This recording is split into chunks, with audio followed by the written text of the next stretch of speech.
Well, hello YouTube, it's me, Fortmaster, and welcome back to another Sock Muppet reaction. Because yeah, it's been a little while since one of their videos. And this one, it's at the time of recording, it's literally their newest video. And also, I got two separate requests to watch it on my Discord server, so, you know, people obviously want me to see it. So yeah, this is How to Kill a Time Traveler. And okay, so given the fact that, you know, the thumbnail contains the silhouettes of both Sans and Papyrus, yeah, a little curious about what this is going to be about. Because, I mean, time traveling? I mean, is there really any time traveling in, like, Deltarune or Undertale? Because, I mean, of course, yeah, you have, like, Sans's, you know, ability to teleport, and I guess in a certain way you could see that as time travel, you know, being able to move from point to point without any time passing. But yeah, I really don't know what this could be about. So, I mean, yeah, again, it's another one of those videos where I'm just very curious about what it's going to be about because, you know, the title and thumbnail are very clickable, and I want to see what they're about. So, yeah, I guess with all that out of the way, of course, as always, original videos linked in the description if you haven't seen it yet for some reason. Corner video lead to my Let's Play of the day, and yeah, with all that out of the way, let's get this thing started then, shall we? Oh god, no! Hey there, let me describe to you a hypothetical situation. What kind of hypothetical situation? The worst kind. You are a time traveler and you've really f***ed up. Usually the sock's on the other foot, isn't it? Now Joke's on you, I'm not wearing socks right now. You know how it feels. Yeah, no one deserves this fate. Still, you knew this would have been the inevitable outcome one day. You've just wished he'd not been there with you. That too was inevitable, I suppose. It always felt like you were the shepherd of the flock back home anyway. But that's just the burden of the elder child in general, I suppose, isn't it? You can't really complain. Anyway, this bubble we're trapped in now makes discerning who being positioned where in time and space irrelevant, doesn't it? Let's start from the beginning. You've both come here following reports of a timeline anomaly. Annoyingly, this anomaly isn't a splinter in the timeline. No, the space-time continuum is jumping erratically left and right, stopping and starting, like someone rewinding a videotape and then pressing play at the good bits. The anomaly keeps trying certain things over and over. Sometimes they change their mind and achieve something completely separate to what they were currently set to achieve on their original course. It's almost random, but it also looks far too planned as well. This all culminates in the entire timeline of this bubble being reset and everything returning to a single point. A reset. The worst timeline anomaly outcome to be trapped in. Oh, so that's what this is about. It's about that theory that Sans and Papyrus are actually from Deltarune and they got sent to Undertale. Oh. Okay. Interesting. How many of them have already happened? What possible end could this anomaly want anyway? You've seen the paths that the timeline has taken. They must have taken all of them by now. Everyone made incredibly happy, everyone made incredibly dead. Everything turned over and thoroughly examined. What could it possibly be trying to achieve? It's clear the anomaly is neither loving nor are they inherently evil. They are either completely insane or psychotically pragmatic. You and him, you can only offer your help, advice and companionship to Anomaly. But what could you two offer that nothing in this world couldn't also offer? Therefore, logically, you couldn't offer anything that the Anomaly actually wants. The fact that nearly all of the possible timelines have played out only serves to prove one thing. The Anomaly cannot be satisfied and cannot be trusted. They have likely killed as easily as they have loved, meaning this is now a survival situation for both of you. Could be worse, technically. You've not seen it yet. You pray you don't see it. The timeline that ends and nothing resets. Nothing. Forever. Not even time. At least the Anomaly doesn't want that, or it would have happened already. You'll have to keep an eye out for anyone that would want that. Anything. For now, you'd have to figure out what it is in this timeline the Anomaly is after. You suppose it's worthless to speculate on this until you walk out that door and gather the necessary data, but is the Anomaly an entity that can even be happy, be satisfied with any ending to the timeline? Okay, where is this You've going to be seen that the going? anomaly sometimes meets this universe halfway, killing some and sparing others. Sometimes they get the closest to creating a loving family they probably will ever get. But in relation to their murderous escapades, that just means they aren't creating these bonds because they like these people. They don't like anyone. They aren't good or a bad person. They must either have different motives or, if they can never be satisfied, no motives at all. They may also be trapped, and we're trapped in here with them. A normal person with goals wouldn't be resetting like this, unless they're bored. Upon your arrival here, your transport broke. You are stuck here unless it can be repaired. You can't escape this bubble, but at least the anomaly can't either. Thinking about your situation, it was probably the best decision made by anyone. For everyone's sake, no one can make it out of here until the anomaly is dealt with. You see, the problem with an anomaly that resets time and space in the way that you've observed is that it is very apparent that the anomaly remembers what it had done through each reset. This is explained by the timelines jumping left and right. If not a random choice, which you highly doubt it is, it means they are testing for an outcome. Something they would never be able to do if they were to forget each time the timeline reset, and when they can't get an outcome they want, the timeline stops and then they start at a different point, trying for another vector, another outcome. And the problem with facing an anomaly like that is... shit, you've probably already walked out that door plenty of times before, haven't you? You might not remember doing so, but it does. But the space in here, the space you occupy, this shell you've bought here, the anomaly couldn't have accounted for this space existing. This is the anomaly's anomaly, as well are the people and information contained within it. Well, you know the anomaly isn't here in this place, that's impossible, but outside of that door, that's their realm. Yes, the first couple of times you exited that door, you may have gone undetected since arriving in their realm, assuming they aren't omnipotent, but inevitably, this anomaly, with infinite time on their side, will eventually spot you, research you, understand you. You have to assume that it knows all, and hence, definitely knows who you are, and where, when, how, and why you arrived. So, I don't know, okay, given that we're over 5 minutes into this video, and it's not a theory per se, it's more just like story and stuff like that. It's more like, you know, story crafting and stuff like that. You know, I am liking this.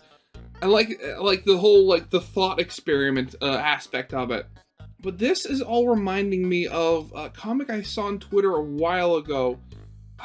God, I think the creator called their little AU like Dr. Megalo or something like that. Let me just double check that. Yeah, Dr. Megalo, there we go. And it essentially sort of followed like an AU where Alfie's discovered, you know, Frisk's ability to reset, and then using the bits of the amalgamates was able to create a device that she could implant in herself to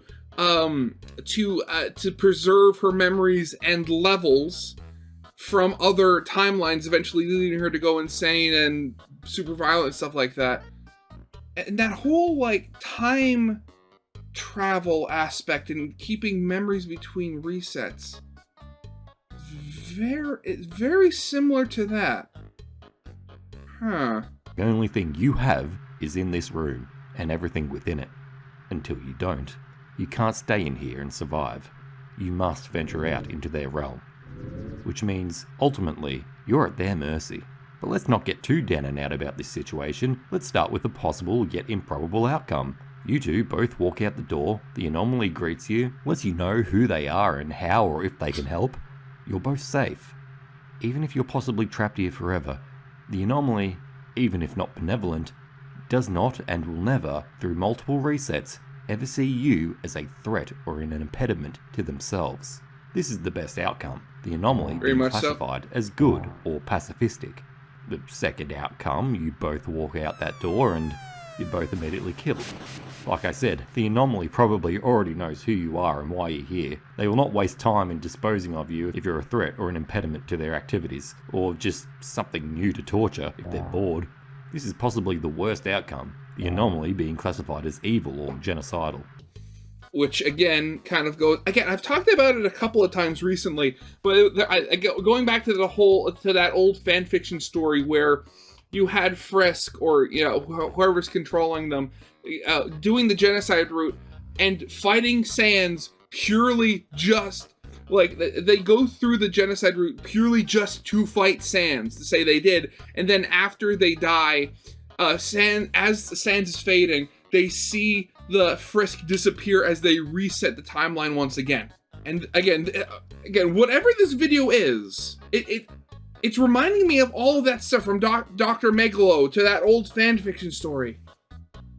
The third outcome, you walk out that door and no one greets you. You're alone. However, it's likely impossible that the anomaly doesn't already know everything about you, though that's depending on the amount of resets that have happened. But you must assume that many resets have already happened and therefore it already knows everything about you. Therefore, they have already depleted with the niceties and possibly tortures they could have possibly put you through, meaning you are now as useful to them as anyone else in this bubble. Maybe the anomaly is just gathering data for some reason, or maybe they're just playing in a finite space through infinite repeating time, like a child with a video game. The anomaly can be classified as apathetic or neutral to your existence. But that leaves you with a fourth and fifth outcome. The fourth outcome is the worst in terms of personal sacrifice. You know what it would entail.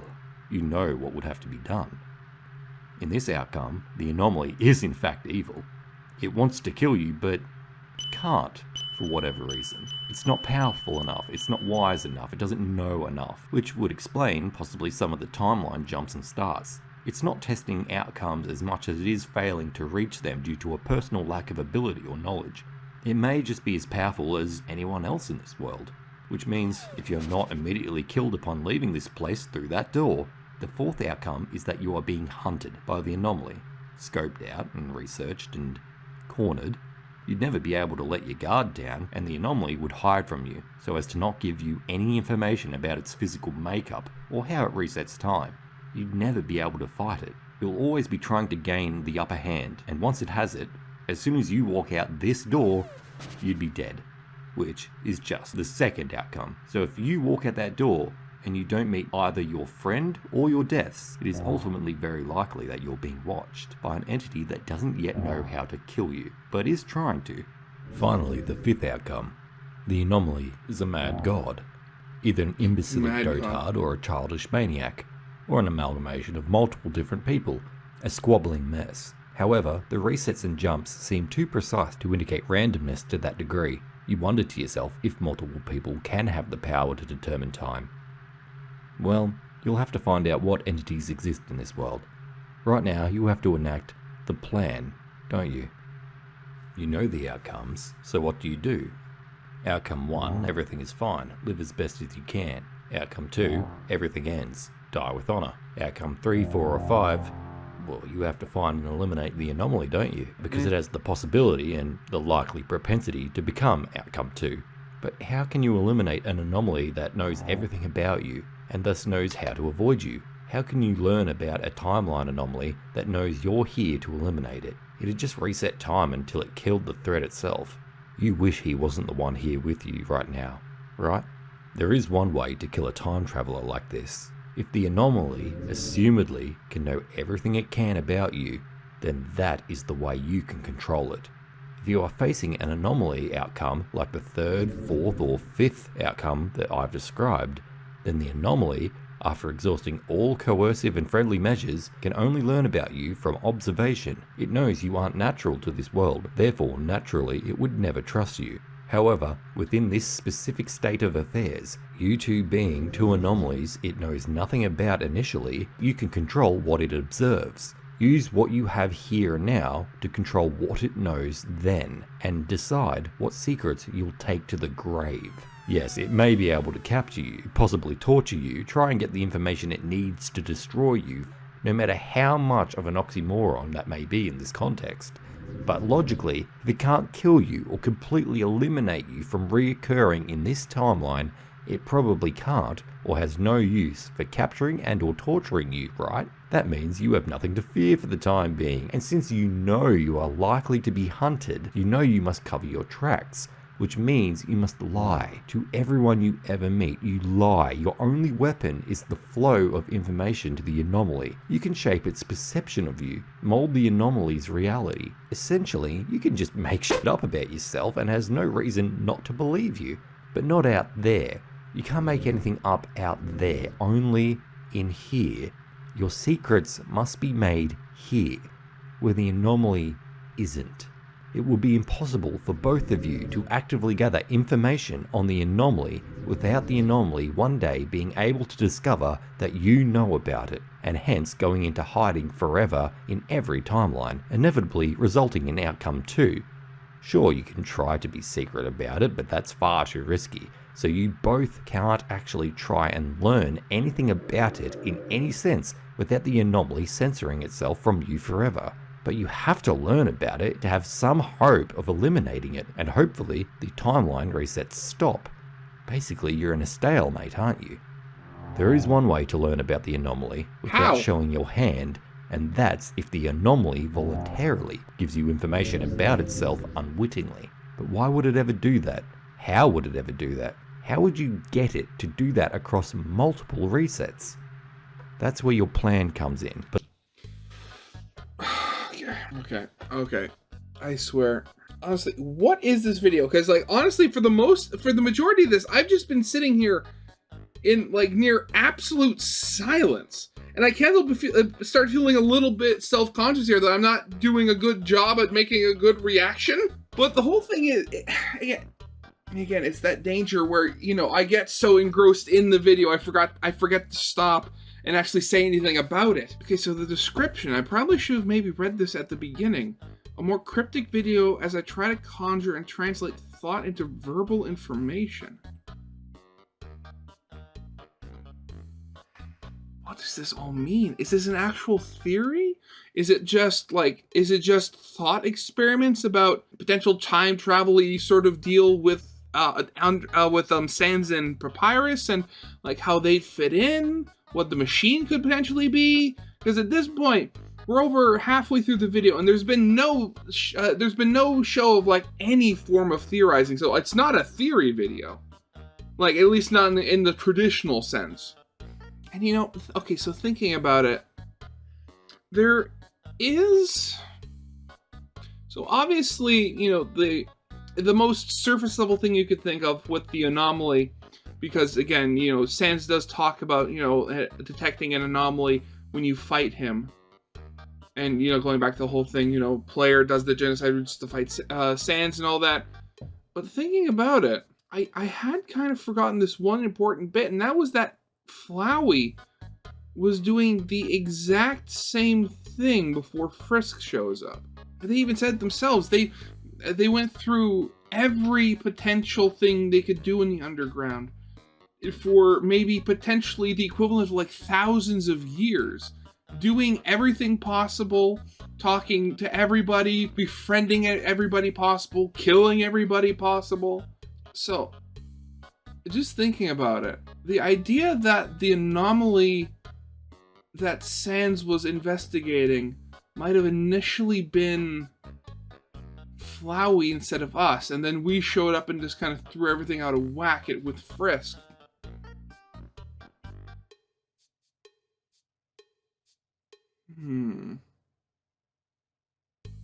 Yeah, all of this, it's all so interesting. But the plan, it requires a second person, essentially a sacrifice. Yeah, you really wish he wasn't here with you. The plan is for one of you, the first person, to hide nothing.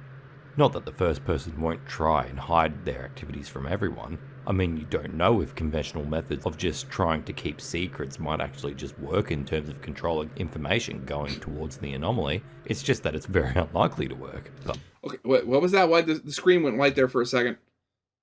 Of controlling information going towards the anomaly.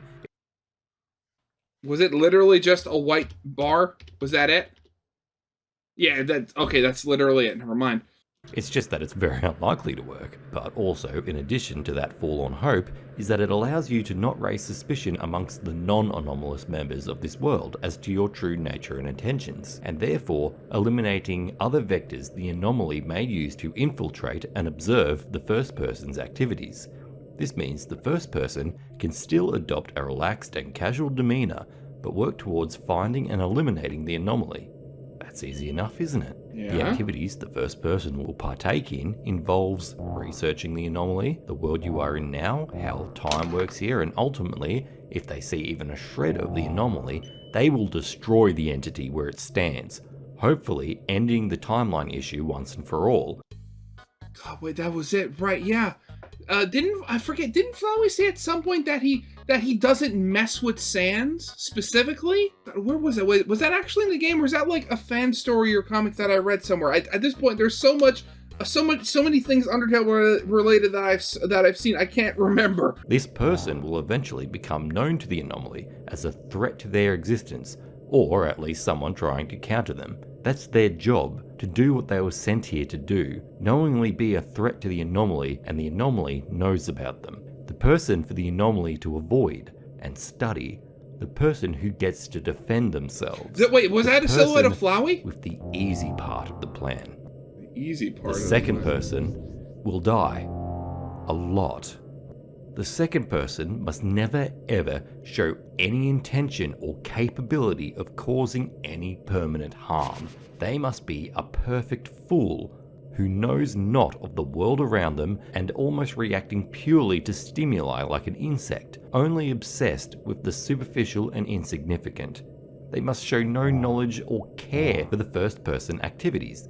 They must be so naive to the danger and manipulation posed by others, suspected anomaly or not, as to not even defend themselves from lethal harm. They cannot eliminate the gravest of threats to themselves, and they cannot kill anyone or anything they suspect of malfeasance. They have to let themselves be duped, and possibly, inevitably, killed, and pray that this timeline is a timeline that the anomaly resets. They will have to face their death constantly. Again, I only just noticed it, but Flowey silhouettes of Flowey sinking back into the ground. Yeah, this is about Flowey, isn't it? The first person will have to play along, making sure they both stay the course, keeping in character, no matter what. By doing this, the anomaly is given what they will think to be a backdoor into manipulating or learning about the dangerous first person. What they will perceive to be the only threat to be eliminated via the buffoonish naivety of the second person, without knowing that these two people are actually in cahoots. Sure, the anomaly assumedly knows that the first and second person know each other, as you'll exit the same door, so there's no point in hiding your relationship, but that doesn't mean that the anomaly inherently knows that the second person is as switched on as the first person, or that your arrival was based around stopping them. This is how you will get the anomaly to reveal themselves to you, isn't it? Those are the secrets both of you will keep no matter what. From now until forever, you must act an eternal play until you needn't or can't. Of course, how will either of you know if somebody is manipulating the second person? And how would you know if that manipulative entity is the anomaly you're searching for? That's the beauty of the plan. You control the information. So you control what the anomaly knows. In the plan, the second person, as a naive fool, must be completely susceptible to flattery and bribes, but in order to identify the anomaly accurately and succinctly every time the timeline is reset by the anomaly, the second person must have a secret, hidden desire that trumps all their other desires. The anomaly will eventually learn of this and inevitably use it to make friends with the second person every time the timeline is reset. And, as always, the second person must let themselves be duped. But this secret desire will be the tell that gives the anomaly away. So therefore we must make it that the things the second person wants more than anything are unlikely to actually be often occurrences in this world. Something no one would think of, something so esoteric that if a random person actually knows about it, that would be a definite indicator that the second person had told them about this near impossible to know information in a different timeline, and therefore that person can remember a across timelines, that person is the anomaly.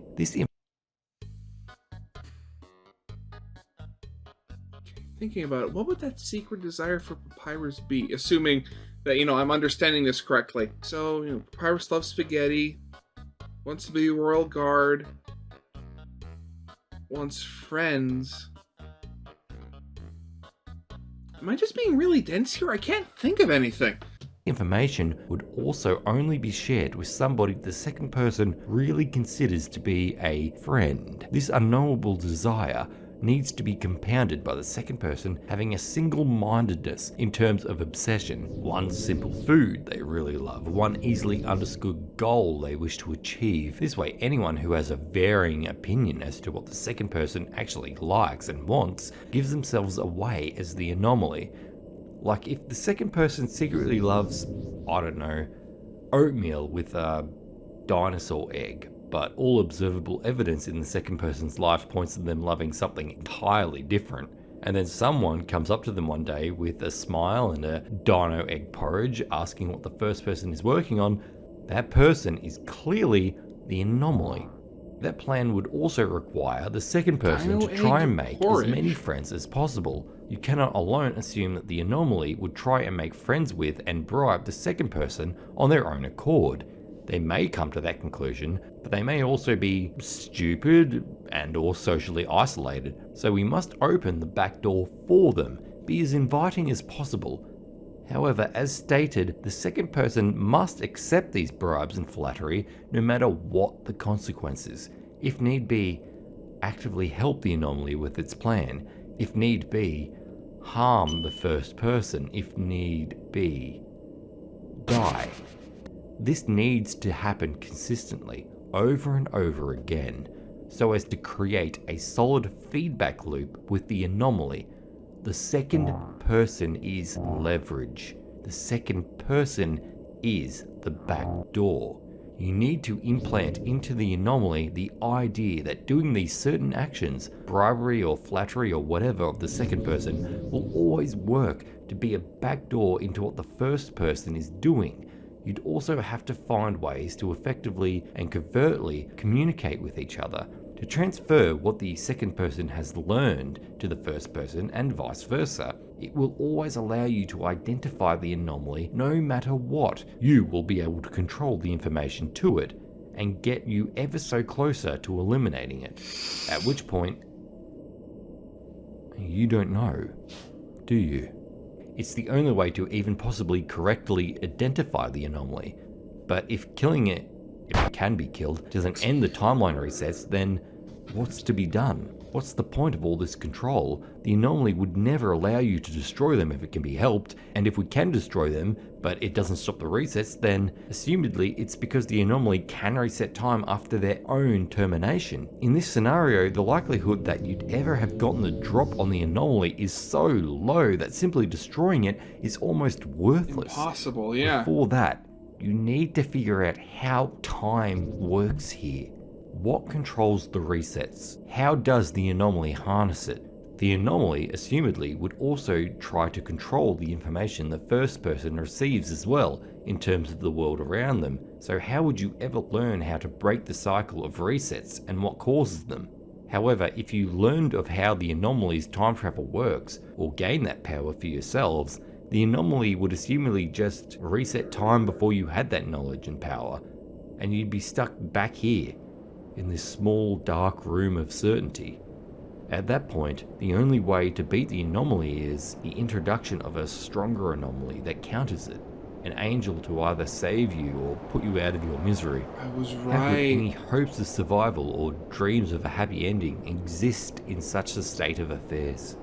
How could anyone just not give up? The door's not even open yet, and you're already mentally exhausted.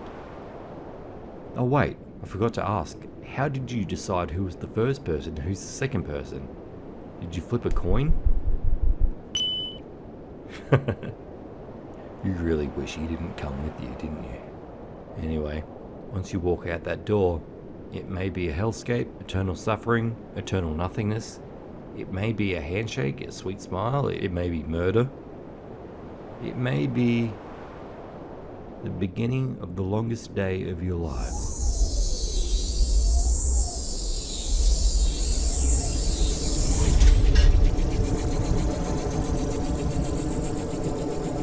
Oh god, what's happening?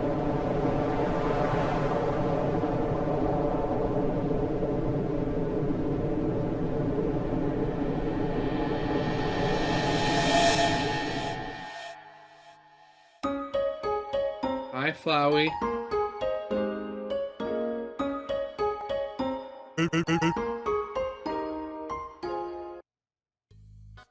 Huh. Interesting. Very interesting. So yeah, the idea of, you know, going back to the whole thing, the whole theory that, you know, Sans and Papyrus, or at least at the very least Sans, was sent back to, you know, figure out what was happening with the timeline, and just that whole, God, I swear, that entire thing, it was very much almost like a complete sci-fi plot right there. And also, like, the more you think about it, the more absolutely terrifying it becomes. So, but the idea that they were sent there, potentially to find this anomaly, which for the longest time was Flowey, and the only thing that stopped that anomaly was Frisk being a stronger anomaly. Very interesting. Very. I love that. And again, not the most traditional theory, but I love, like, videos that do something different like that. So yeah, I really don't have anything else to say on the topic here. Yeah, so of course, as always, you know, original videos linked in the description if you haven't seen that for some reason. Corner video will lead to my Let's Play of the day. And yeah, with all that out of the way, I hope you guys liked it. If you did, leave a like, subscribe if not, and I'll see you guys next time. Goodbye.